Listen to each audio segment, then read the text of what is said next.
Hi everyone, welcome back to our Python programming series. In today's video, we are going to learn about string indexing in Python. These are fundamental concepts that every Python developer should know. So let's get started. Before we jump into the code part, let's first understand what strings are in Python. So strings are enclosed by the single quote, double quote or triple quote. As shown in this example, we represent the string hello world by a single quote or double quote or triple quote. The string is a sequence of characters. Here the variable a is assigned with the string data type, that is hello world, and are stored in the memory as shown in this table. Strings are represented by the index number. That means each character in the string has a position which we can access using its index. The basic rule is simple. Index starts at 0. If we want the first character, we use the index 0, and the second character is at index 1, and so on.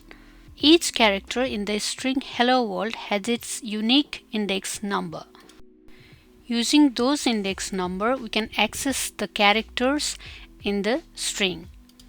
But if we want to access the last character or second last character, then the negative indexing comes in. That means in a string we have reverse indexing also. Now let's see how we can access each character using index number. So A6 means index number 6, we get the result W. Similarly, if we do A -1, the last index number from the right side, and then we can access the character D. Another important point is that strings in Python are immutable. That means once the character are stored in the string, we cannot replace it. For example, A with the index number -1, we want to replace with U, but it cannot be done. It gives error as strings are immutable.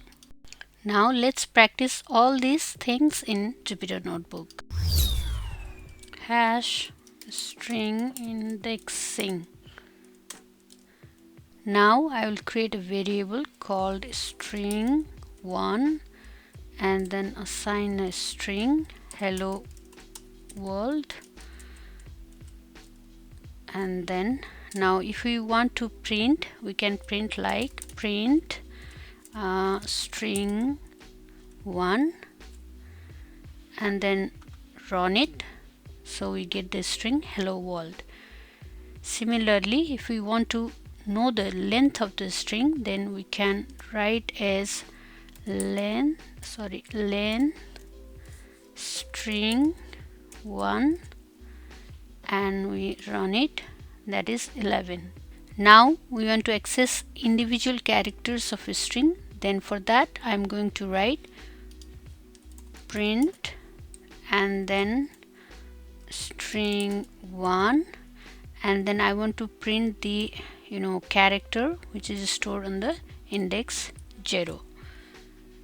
Now let's run it, that is h. H is stored in the index 0. Similarly, if we print string 1 and in the index 1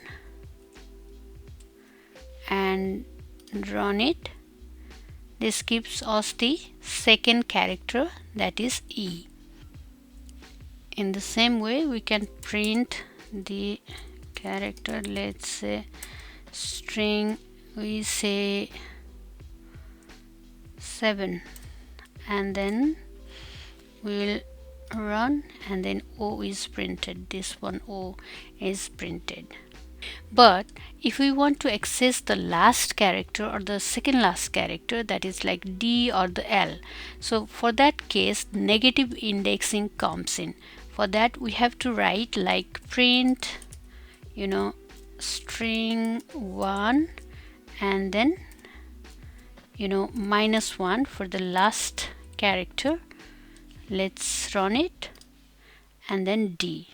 If we do -2, print string string 1 and then -2 and run it, we'll get this L. So this is how we can access through negative indexing also. Now if we want to change the character of the string, then we can write string 1 will change the character of index 1 and we'll assign like U.